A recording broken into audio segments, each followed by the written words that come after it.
there are so many people, they are pre-diabetic that they don't even know. Any person who feels a little dizzy in the morning, or anybody who's just like tired or like feel tired or fatigued at the end of the day, or anybody who is keep getting yeast infections, that can be a sign of diabetes or pre-diabetes. And especially in North America, our diet over here is just insane. People are so much into just like, buying stuff, microwaving and eating because nobody has time to make food. And when it comes to processed food, processed sugar, and then the type of diet that we're feeding our kids over here, it's just, it is causing an epidemic of. Hi guys, this is Shruti. Welcome to my podcast, I'm Just Curious, where I talk of all things I'm curious about with the people I'm curious about and how they turn their passion into their profession. In today's episode, we are going to be talking with an old friend of mine who lives in Canada now, who is an integrated medicine pharmacist. If you are intrigued about it and if you are curious about it, just like me, watch this episode and find out more about that. Hi Birwa, how are you? Good, how are you, Shruti? I'm fine. It's been a long time since we are talking like this. Yes, it's been a really long time, but it's great to catch up. Yeah, exactly. And it's right like how it was back in the day. Like it doesn't feel any odd or awkward or weird at all, which is like a great thing. Oh no, yeah. Like I always thought, like, once you're like not in touch with somebody and then suddenly you just go back and it's awkward, but I just didn't feel it with you for some reason. So it's great. Yeah. Thank you so much. I mean, I also want to thank you that you were so, when I shared the news that, I'm going to be doing my podcast, and you were like very excited and you wanted to be like, oh, I want to be there. Like, let's do it. And I'm like, yes, I want to, and since you are like into medicine and pharmacy, I think, and also you live in Canada, and how are things there? So I was very curious about how are things? Like, what have you been up to lately? Like, what's going on? Oh, that's a lot going on. Lately, yes, I've been more focused on like functional medicine, nutrition, integrated medicine. In fact, I've been studying a lot about it. I've been implementing a lot about it too in my regular practice. Right. But my main job right now, I'm a licensed pharmacist in Ontario, Canada. So I just work, right now I work in a community. So I just help out with people's medications and all these chronic diseases and whatnot. Yeah. So yeah, that's what I've been up to. Great. Let's start from the beginning. When we all started doing pharmacy together. And I want to, I know my reasons, why I did it, but I want to know your reason. Why pharmacy? Did you have curiosity about it, or were you like, okay, it sounds nice, let me do this?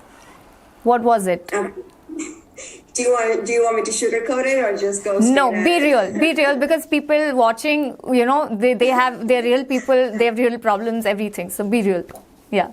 Okay, so pharmacy was something that I didn't even know what pharmacy was, to be honest, after my 12th grade.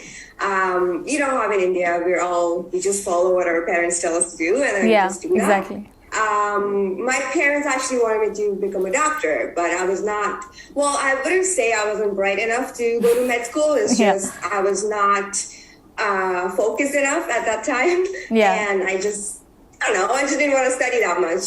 Yeah. So you did, you chose pharmacy then because your parents wanted you to? Because my parents wanted to. Yeah.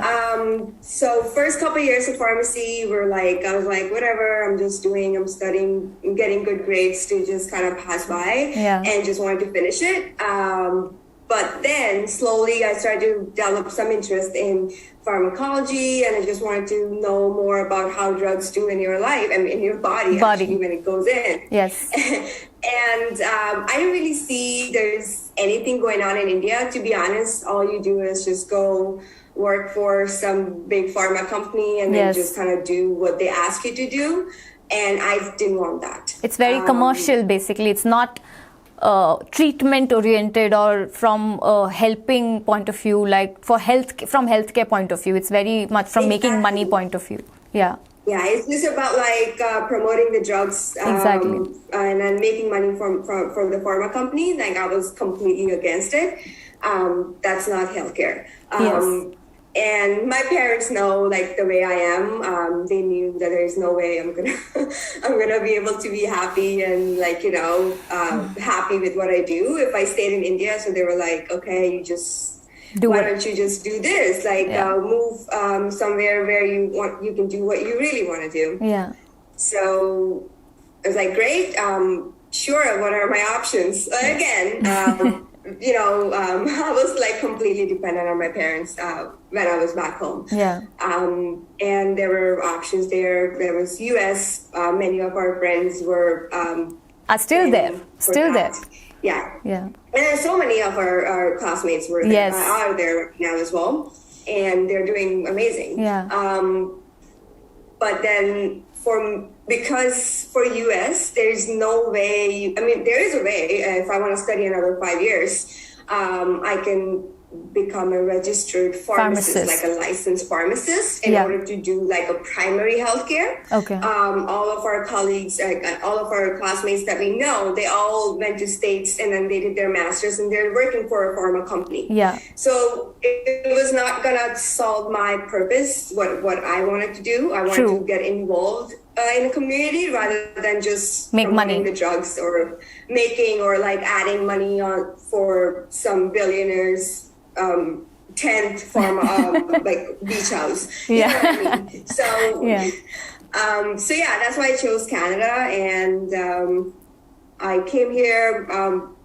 Didn't really there are not really many master's program over here. There are, but it's really hard to get into because in Canada education is not privatized. All the universities that we have here who offer a master's program, they are all government funded, and it's just all affiliated with the government, and there are only 4 universities in entire Canada who has pharmacy program. Okay. So again, I was never really that much like a nerd. Well, I think I'm a different type of nerd. Like I'm not just like a books person. Yeah. So of course my grades were not good enough to get into master's school.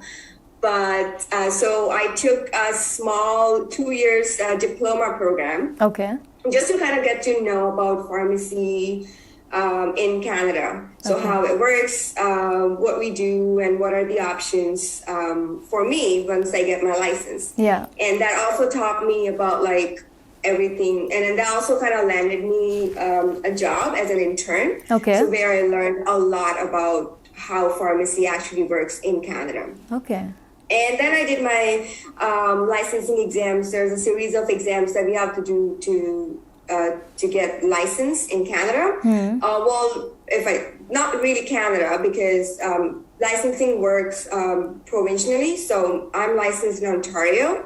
I can practice in Ontario, but if I want to practice in another province, let's say for BC, British Columbia, I just have to do an extra exam or something? Exam for them, So there are total 4 exams that you have to take, and then you get your license, and then you have options to pick from where you work, what settings that you want to go into. I've tried multiple settings, and then now I know what I'm going to do, and then I'm just pursuing that. Yeah, I mean, it's nice that,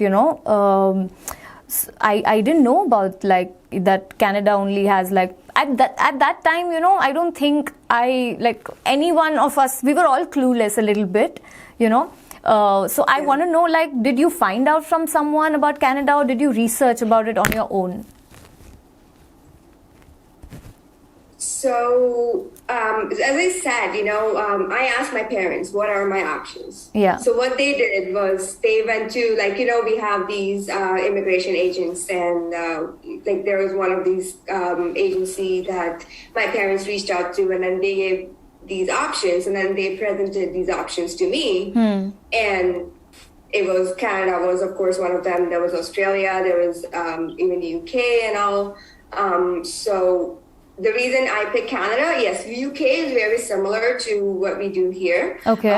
In terms of licensing and getting involved into the community. Right. And you don't really need to do an entire 5 years program from the UK university there. But the only problem with the UK was my plan was to stay here as soon as when I you didn't want to like study and come back to India. You wanted to move there. Yeah, I wanted to stay because there is no point coming back because I was already knew what I was going to get if I stayed in India. So I was rather just stay here. Yeah. And Canada at that time is one of the easiest countries to kind of get permanent. So these are all the logical reasons that everybody think about, and that's what I did. But it worked for you, so like that's great. It worked. Yeah. Whatever works. No regrets. Yeah, whatever works. So you've answered like one of my questions, that was that why Canada. You've answered that, which is great, and I want to know when you went there, what was like for somebody watching this, they can now understand that, okay, this is the pre-going process, like these things. You go to an agent, you find out about the programs. Did you hire the agent to do the application, or did somebody, like you did it on your own? So, like what is the easy method? Like if somebody right now watching this is like, I want to go to Canada, I want to study pharmacy or anything, engineering, any course. So what is the process before going? And what is the process after, once you've reached there? Well, before going process, it's like a long time ago. It feels like, so I may not even remember all the details. Yeah, but, fair enough. What I remember is, yes, that was an agency that we hired, I believe.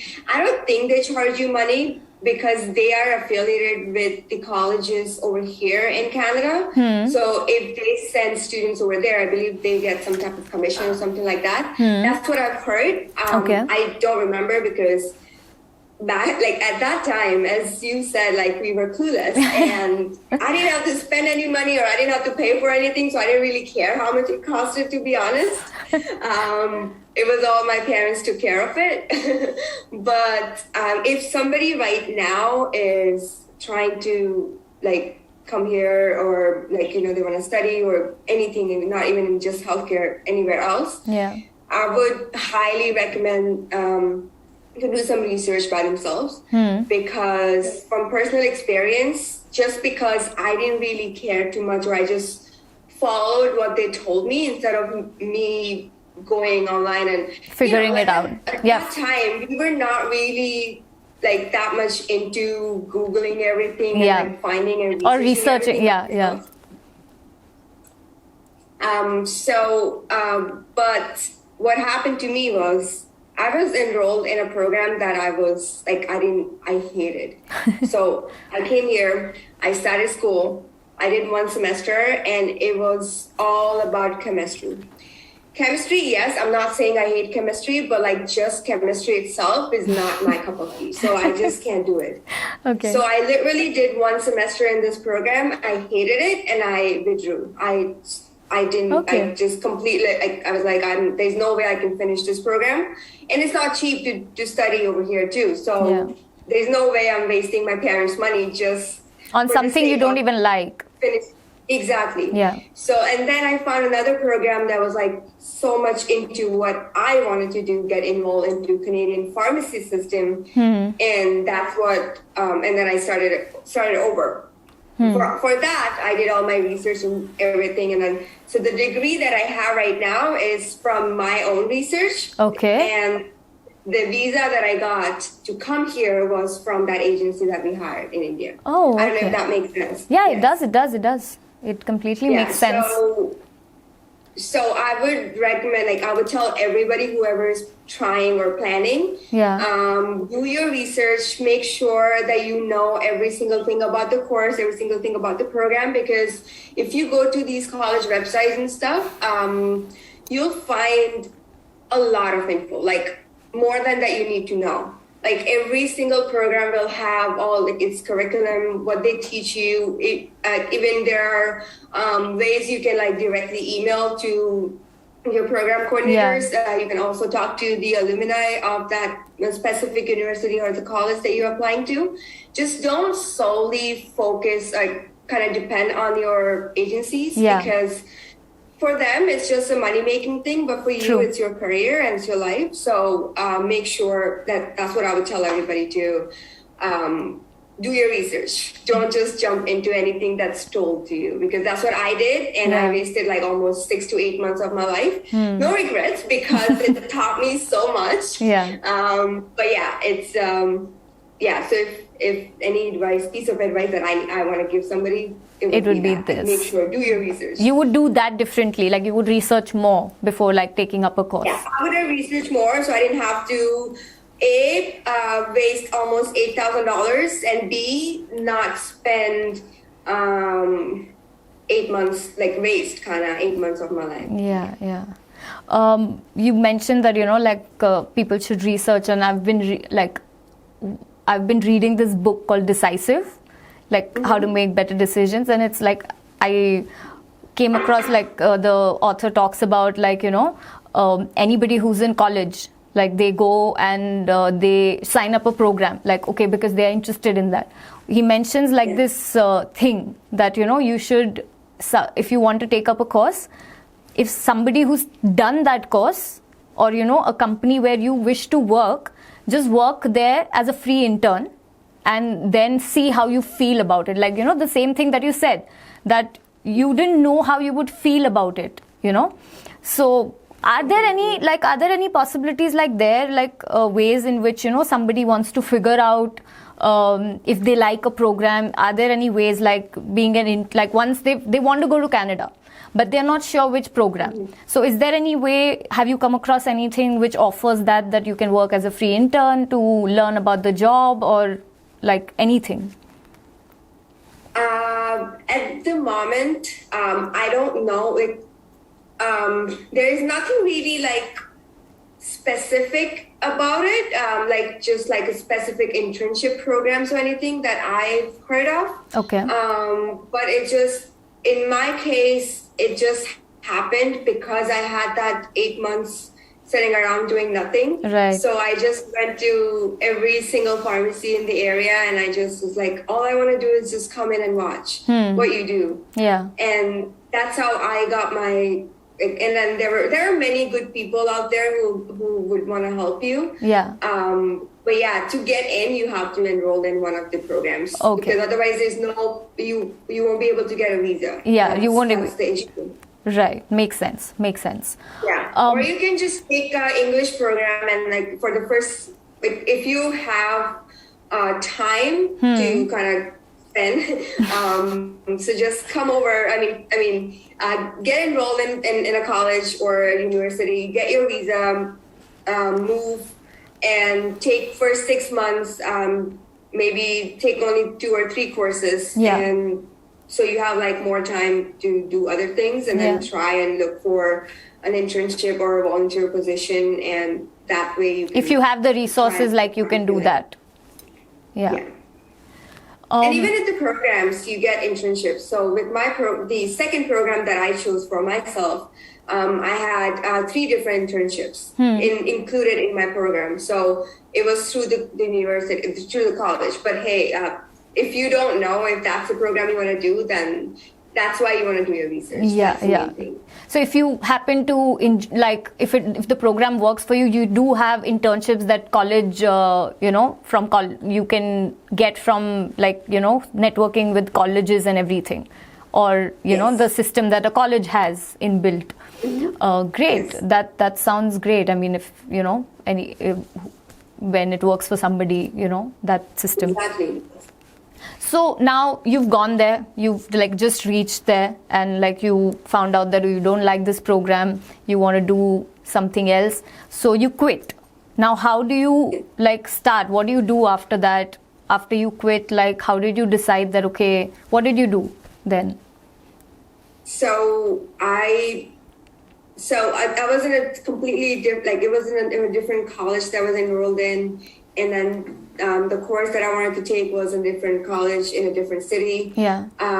So I did 1 semester I didn't like it. I withdrew from the second semester. That gave me like a 6 months to kind of figure out what I want to do. Right. So I just went online, Googled pharmacy schools in Canada. I mean, in Ontario, that's where I was. And I came across so many different schools. And I had lots of time in my hand and nothing to do, no job, no nothing. So what am I going to do? So I literally took public transit to every single different cities around me where there were colleges. There are so many colleges that offers programs, but there are different programs that comes with different internship schedules and then different curriculum, different. Right. A customizable curriculum you're talking about? Like a customizable curriculum? Is that what you're saying? Yes, exactly. Right. So you can pick and choose what you want. Yeah. Which is nice, which we didn't have here, like the subjects, we could pick. So I went to different colleges and I talked to the program coordinator, student help centers. They're so nice, especially for international students, because they know that we don't know anything about everything over here. So they're very helpful. So I just sent emails to like 4 different colleges, and I scheduled a meeting with them. I went to meet them, talked about what is it that I'm looking for and what do they think that if this course, what are the options that I have with their college? Right. And they're happy to do that because they want money too. We are the money makers for them. So they will take care of you if you show interest. Yeah. So that's what I did. And that's how I picked the college that I wanted to. So right now, what are you doing? Right now, I am, so I have multiple things going on right now, but like my main full-time job that I'm doing right now is I'm a pharmacist. I work for this major main chain pharmacies. It's called Metro. Okay. So I'm the registered pharmacist. I work with Metro. Yeah. So that's I don't know how to explain that in detail, but I'm a licensed pharmacist in Ontario, so I am great. in the community. Yes. So I know that you are passionate about nutrition, health, and especially now you've started focusing more on integrated medicine. How did that come about? Like you were in pharmacy. What made you like that you want to change and offer healthier alternative to drugs? Yeah. Okay, so it's kind of long story. Okay. Ever since I've been licensed, I got my license 2017. Okay. So ever since I've been licensed, so my day-to-day job, like what I felt was what I'm doing is just feeding people sickness. So all I'm doing is they come in with their prescriptions. They want these medication. I counsel as much as I can on nutrition and everything on site because I've always been focused on that. But it's just I felt like it's not many people are aware. Aware of there are many other things that you can do. Yeah. You just don't have to depend on drugs. And what I found in my daily work is like all we do is like we feed people sickness. Yeah. So I thought there has to be another way around it, and I started like looking for other ways, and then what are the other things that you can do? Yeah. And I started experimenting on myself first. Okay. So people who know that I used to be like a little chubbier than I am right now, and I've always been very self-cautious about that. And I was like, sure, let's. There's this thing that I'm studying right now. Why not just focus, kind of experiment on myself and see how it goes? And I've seen tremendous effects, good results. And it's just mind blowing. Like once you kind of get into the nutrition and you kind of start treating yourself from inside out. That's when you kind of realize that I've been living my entire life wrong. Yeah. So it was really like eye-opening for me when it happened to myself. And I was like, I can't just hold on to this. I have to spread it. And I am in an industry where I am like, people do look up to me when it comes to any type of healthcare advice and stuff. Like, people do come to me with their issues and questions about their health. Then why not I start helping them out with what worked for me, and then see if that works for them. And many of my patients are very happy with the advice that's also one thing that they expect from you, right? Like, as a healthcare professional, that's what they expect from the person they're taking treatment from. So that's a very good thing. Explain to me, what is integrated medicine? What includes in that, what are there any like branches to it, like, everything? So the integrated medicine, I would call it, like, I'm more focused on functional medicine, but they're very it's like an overlapping like kind of area of medicine. Right. So before, people, like, it used to be known as traditional, conventional medicine and alternative medicine. Right. But now we want to focus more on the word integrated or functional medicine, because it shouldn't be either or. I think they both should go parallel. Okay. You shouldn't be just focusing on medicine and surgery and drugs. The alternative medicine is more like nutrition, and the other things would be acupuncture or osteopathy or chiropractic. All those area of medicine, like, we try and combine them rather than just focusing on drugs. So that tend to help people heal from inside rather than just kind of masking their symptoms. So let's say a person comes to me with headache or migraine. Before, like in traditional medicine or conventional medicine that they call it, all we do is, like, we're just going to give them a triptan and then let them go, and then they're like, yes, it is going to help for the time being, but their migraine's going to come back. Right. So what did we do? We just fed their sickness. We just took care of the symptoms, basically, rather than the core issue that must be there. Yes. So I didn't want my patient to just keep suffering, rather than they should just try and focus on something that so they don't even have to go through those episodes. Right. So that's like the one example that I can give you. That's what the integrated medicine is. So rather than just taking the pill, I would focus on prevention. And I would focus on what are the triggers that's causing your headache. What are the foods that you're eating, or if there's any food sensitivity that you may have that's causing your issues that you may have. So we focus on that rather than just treating the symptoms. But hey, if you still need the medication, you need the medication. Of course, of course. Way around it. But if you don't have to, if you can do it naturally first, then that's the focus of when it comes to chosen first. Exactly. So what are the, like, can you give me examples of the disorders? Like, I know that you do treat like cardiovascular disorders, and you also do diabetes. Yes. So pre-diabetes something. Yes. I read about that. Yeah. Yes. There are so many people, they are pre-diabetic that they don't even know. Any person who feels a little dizzy in the morning, or anybody who's just like tired, or like feel tired or fatigued at the end of the day, or anybody who keep getting yeast infections. That can be a sign of diabetes or pre-diabetes. And especially in North America, our diet over here is just insane.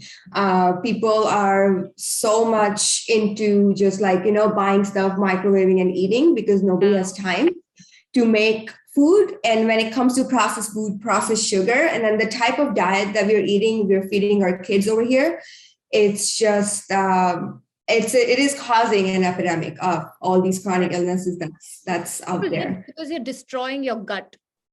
Exactly. It's like the foundation on which your body stands. Like everything is related to that. So if you don't eat well, it's not going to be healthy, and all the problems are going to start emerging. You know, that's what they say. Like, you know how gut is another brain. Yeah. Which is very true. And it's not just the gut itself. I think the main thing that is more the main thing you want to focus on is your microbiomes. It is the culprit when it comes to the gut is the broader term, and microbiome is the it's a bacteria. It's a good bacteria in simple words. Yeah, that helps with the digestion and then nutrient assimilation and all those kind of things. But yeah, gut microbiome is like very fascinating to me. Like I would love to. Like, I've been wanting to read Mind Gut Connection, because because I've been doing like a lot of research myself in that area, and I'm very fascinated with it.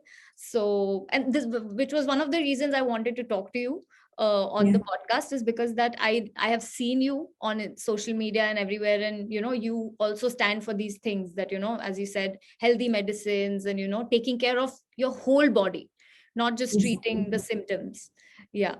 So I think, you know, the food plays an important role. As you said, you know, people are not paying attention to their diet. They're eating processed food, sugar and everything. Are there any specific foods that when you do functional medicine or integrated medicine, are there any special foods that if you eat generally, it can help you? Like, you know, any general food items that are good for everyone? And obviously we, like, everybody talks about like diets and this and that, and you know, particularly, but anything, you know, very basic that anybody could eat, and which is going to be like, which going to give them like a healthy microbiome.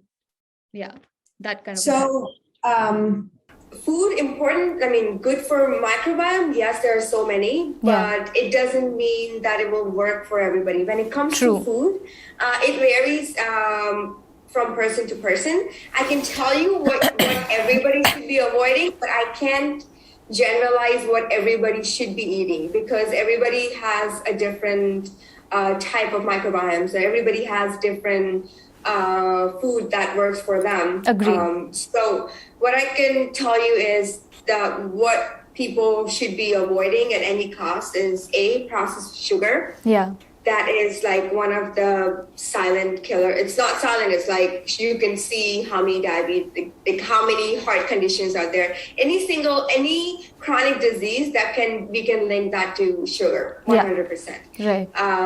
Any processed food, red meat, all these are very inflammatory in your body. So when you eat those, they produce those hormones that cause a severe inflammation. And many of the chronic conditions are related because of inflammation, which we don't even know that we're inflamed on the inside, but that is what's causing it. Yeah. So yes, those two things I would avoid at any cost: processed food, processed sugar. And if you were looking for something like what food you should be eating to kind of feed your microbiome to get healthy, anything that contains fiber. Fiber is a magic ingredient. You can take fiber supplements, sure, if you don't like the food that gives you fiber. Right. But the best way to get fibers is lots of fruits, lots of vegetables, and even the fiber has, it's amazing how much I love fiber. You can just see from my face. It is just because what fiber does is it absorbs fat, it absorbs sugar. So, you know, when you eat, let's say a fruit that's sweet, let's say mango per se, yes, it's overly sweet, but it's not as harmful to you compared to drinking a mango juice from a like a can or like a, mango juice that you buy from the store. Yeah. Because it has lots of added sugar. Added sugar. Anything that has added sugar, that kills. Yeah. But the reason mango as a fruit is okay or good for you is because it has a lot of fibers along with that sugar that it has.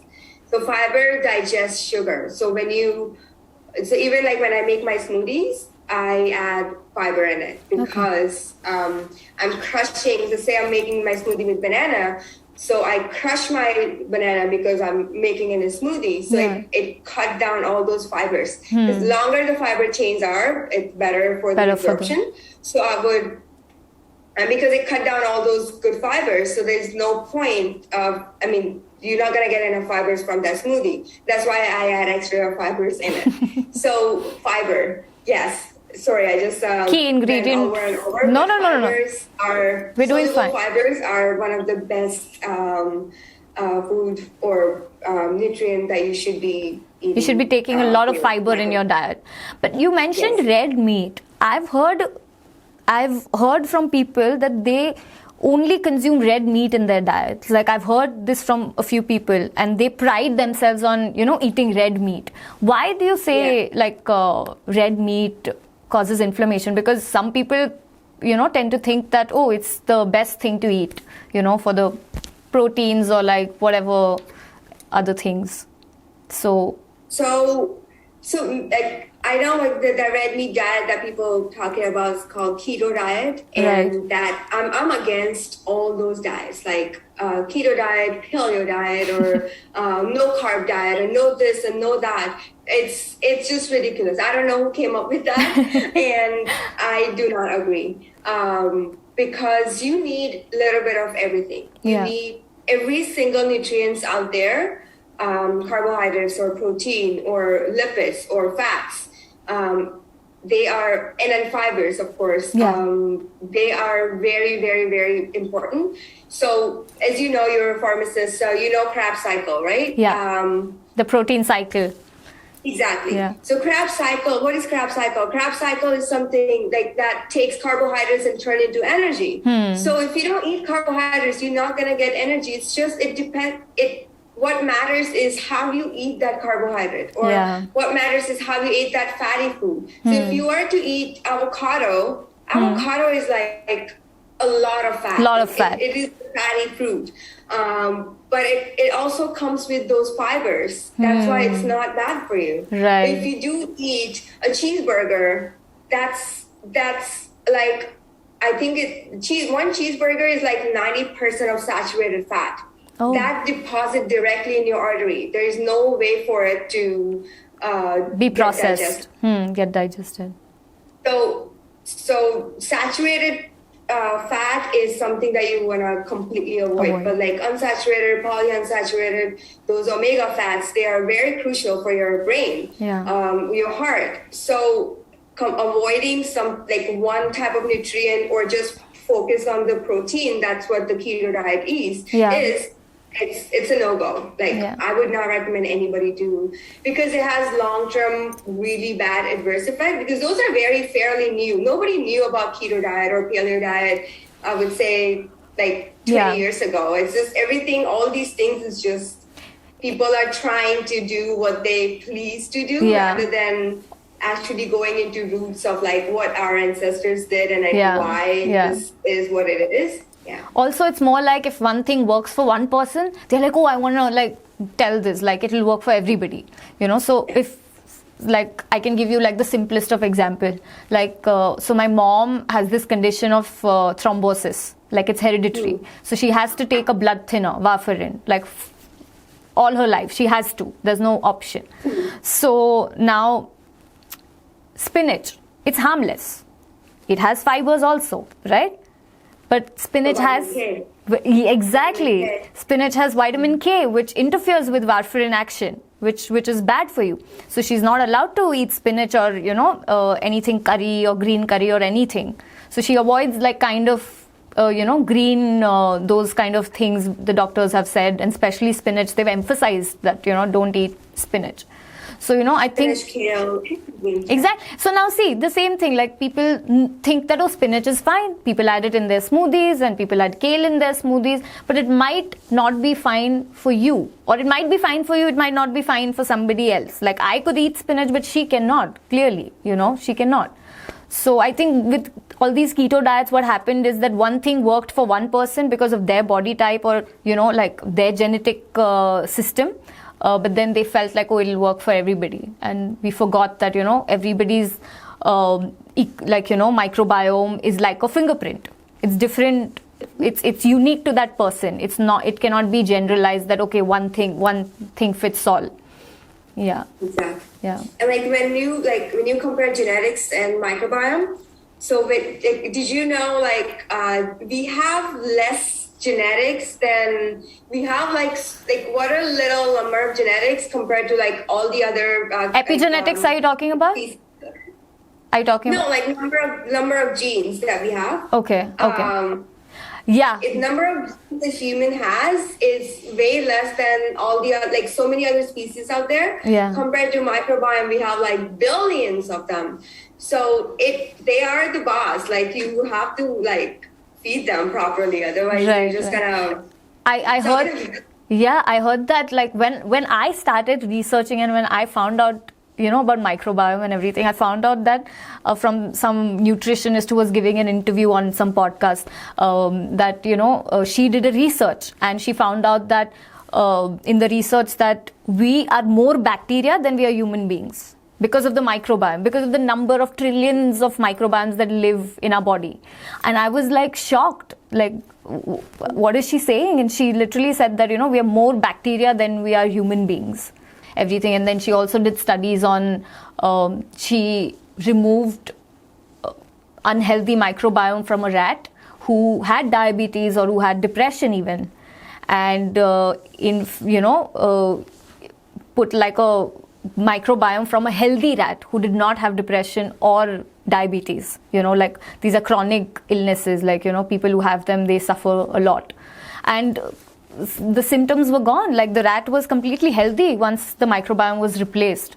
So, that tells us the power of, eating right and what it can do.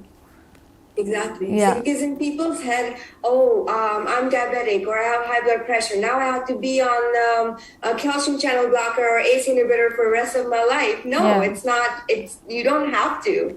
You just haven't met the right people yet. Yes, and it's not like lock and key. There are a lot of dynamics to it. As when you mentioned the Krebs cycle also, that it's not just that you stop eating carbohydrates and this stops. There are a lot of intermediate products that are made or that are used in the Krebs cycle, which will imbalance the whole system and the other cycles also. So, yeah, exactly. Everything is interconnected. Hormones play a gigantic role on everything that you do. Yeah. Microbiomes, all those things that people don't really talk about. All they talk about is symptoms. Yeah. Your blood pressure is over 120 over 80. You should be on this medication. Why nobody's finding out why it's happening? Yeah. Everybody is the same, and then why some people are suffering more than others. There has to be some type of reason behind it, but nobody's really focusing on that because there's no fun, there's no money in that. It's hard to find also, and of course, as you mentioned, there's no money in that also. Talk to me about so we've talked about nutrition, health, and I can get back. It's a very personal opinion that I want on something, because you mentioned diabetes and calcium blockers and everything. So I want to know if somebody has cholesterol, because I read this somewhere, so I want to confirm this with you because you would know better, that if you take a calcium supplement, does it create calcification and it narrows the blood walls? Does that happen? Because I read this somewhere. Is it true? So calcium, there are these minerals and stuff, they are also very important, especially calcium is of course you need calcium. Yeah. The problem with calcium is when you take too much of it, and if you don't take magnesium with it, Right. it turns into a substance called calcium fluoride. Okay. Calcium fluorides are the deposit that you find in your kidneys, and that causes kidney stones. Right. So the people are blaming calcium for causing kidney stones, but that doesn't. Nobody's talking about why you're not taking magnesium. Yeah. You should be taking magnesium, calcium in equal amounts in order to prevent that. Right. So yes, too much calcium may cause calcium deposits. That's a deposit, not just calcium, it's a deposit of calcium fluoride. Because fluoride comes from our water, comes from our food. There's a lot of fluoride. You don't really have to take supplements. But magnesium is something that you need for can that happen? Can that happen in the blood vessel lining as well, or just the kidney? Like what more research said, when it comes to calcium, it's more about kidneys that get deposited in the kidney than the arteries. More, yes, there may be some deposits in the arteries too, but I don't think it's at the level where it can really block. The biggest culprit is your cholesterol. Yeah. That's what I wanted to clear. Like if from the cholesterol point of view more, rather than taking a heavy dose of calcium and not using manganese with it, magnesium with it. Manganese or magnesium? Which one? Yeah, magnesium. Yeah. Magnesium. Yeah. Let's go on to a little bit more fun, lighter part. You got married 2 years back. Talk to me about that. Like, how did you meet him? How did you guys get together? And, how did it all happen? Oh, I know him, I met him in 2013. Okay. Yeah, 2013. So we've been dating ever since. We got engaged in 2016, but then I was busy with my exams and whatnot, so I wanted to finish that, and then we got married. As you know, he is not Indian. Yeah. I met him he used to be. So he's a finance guy. So he used to deal with when I met him in 2013, he was not what he's doing right now, but he was at the branch at a bank. Yeah. And I met him there. So he used to be my banker. Oh, okay. And I just happened to go to bank a lot. No, I'm just kidding. but I met him a couple times, and then we shared emails and stuff, and he showed interest, and then we became friends and started dating, and it happened, and been happily married since. Around, I guess. Yeah. Well, it's nice. I mean, you both look great together, first of all. And I secretly am very happy, whenever somebody gets married to a non-Indian. So I'm very happy. It was my goal, just to go and find a non-Indian. Was it your goal? But jokes apart, but did you ever feel, because I have a feeling from the way, we are talking and the point of view that you have about things. Did you ever feel out of place when you were here and now you feel more comfortable and at home where you are right now in Canada? 110%. Really? 110%. I didn't know that was the issue, but my parents knew somehow. Yeah. And they knew from the beginning that I don't belong. You did not know that. You did not know that, but people around you could tell you. I know that. I just thought I'm just odd one out and always having problems with everything. I always raise question about why women have to do this and why men is always why my brother can go out at night and why I can go out at night. And why is it not safe? Why is it not safe to go? You can, but yeah. And I mean, ever since I was very little, I always raised questions about all these things, and my parents kind of knew that this girl is not gonna it's not gonna work out for her here. Even if she stays here, if she gets married to somebody here, it's just gonna be problems in the future.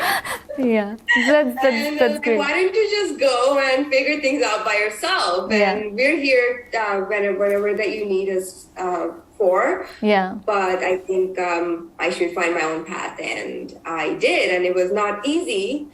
first 5 years in Canada were like not easy. It was very hard because when I moved, I don't have any family here. No, none of our classmates from our university went to Canada. Everybody is in States, so I didn't come here with any friends. First year in college, this thing happened, so I was not really like even going to the college because like, what's the point? I'm not liking it. Yeah. So I never really made any friends. So like first 8 months that I was here, I had like 1 or 2 person that I could even talk to. Yeah. But I think that gave me a lot of, and I was very isolated too, because it's kind of embarrassing. Like when you see your friends, like doing their masters and doing this, or like there are a couple of other people that were doing 2 masters at the same time. I was like, wow, who was that? Great. What? I don't want to name somebody, but like they were doing 2 masters. Is it? Wait. I think we're thinking of the same person. If I'm not. Yeah. Yeah, like that's amazing. I mean, like your life is great, and what I'm doing. I'm a college dropout. I don't even know what I want to do. Yeah. But everything worked out for better. Actually, like I would not have done it like any other way, to be honest. Yeah. But yeah, so yeah. Since we have been in a pandemic for like last year, and God knows like when we will get out of it completely, and so many people think like it's a big disadvantage in their life in different ways. So many people, irrespective of where you are from, what you do, if you are living, breathing in this time today, you think pandemic has been a disadvantage. What in your life did you think was a disadvantage, but then later you thought that, it's not that bad, like, it's fine. Is there anything that you can think of?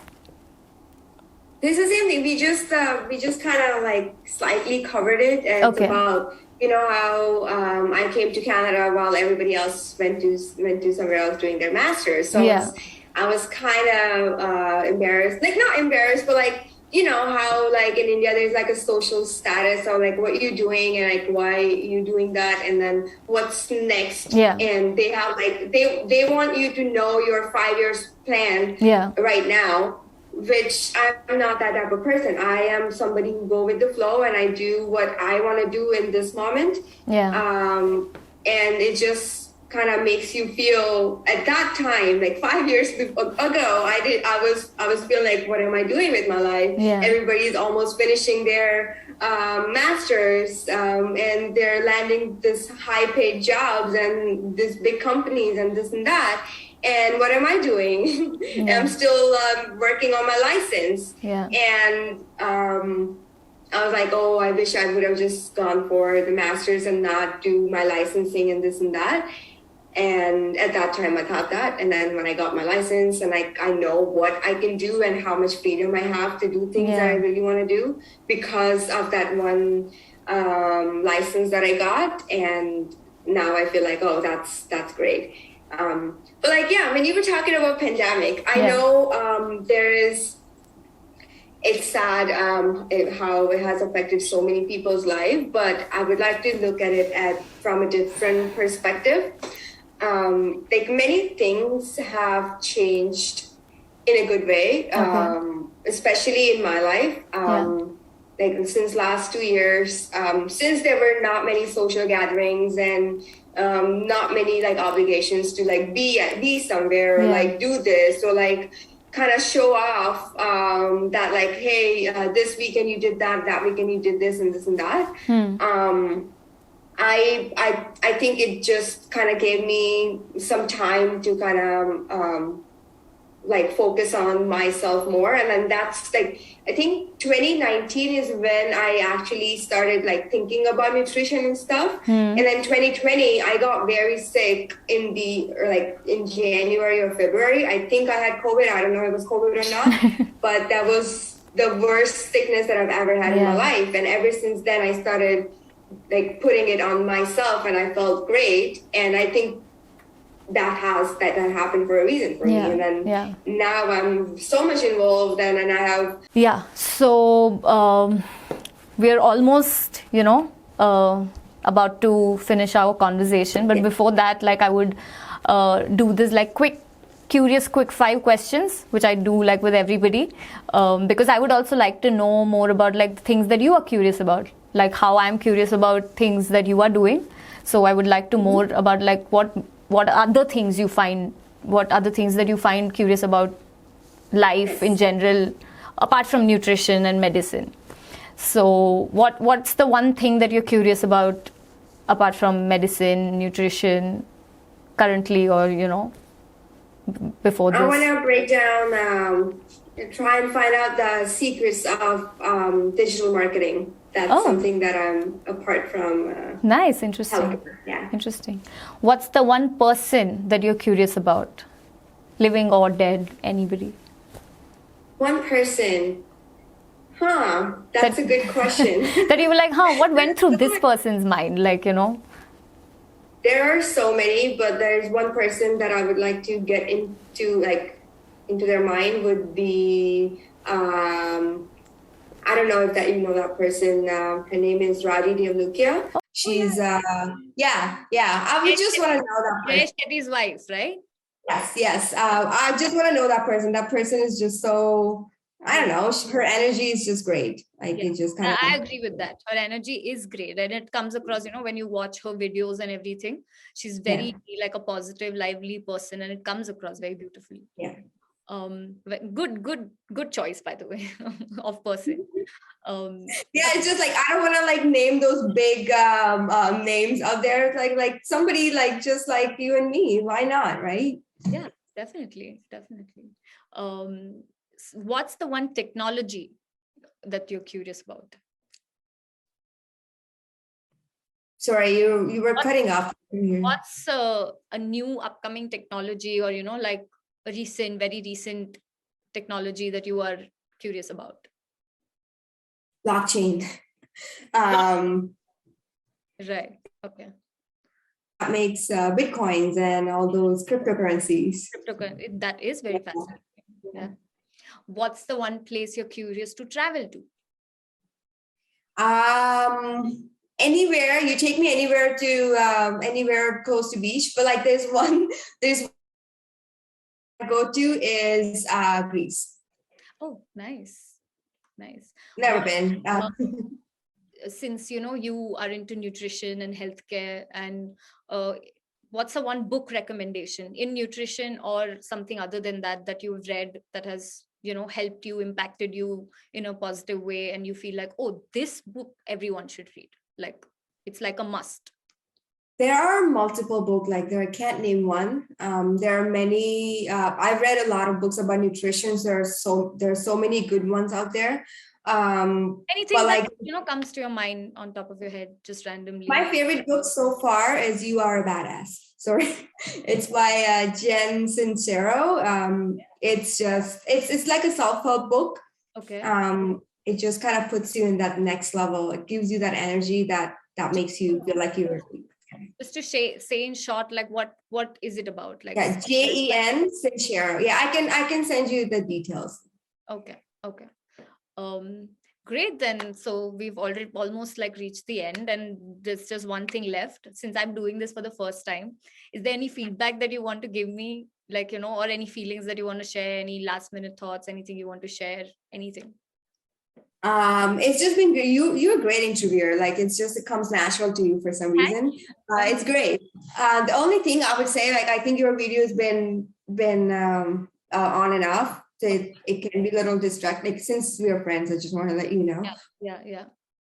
It's been a great experience. This is my first podcast too, so I don't know.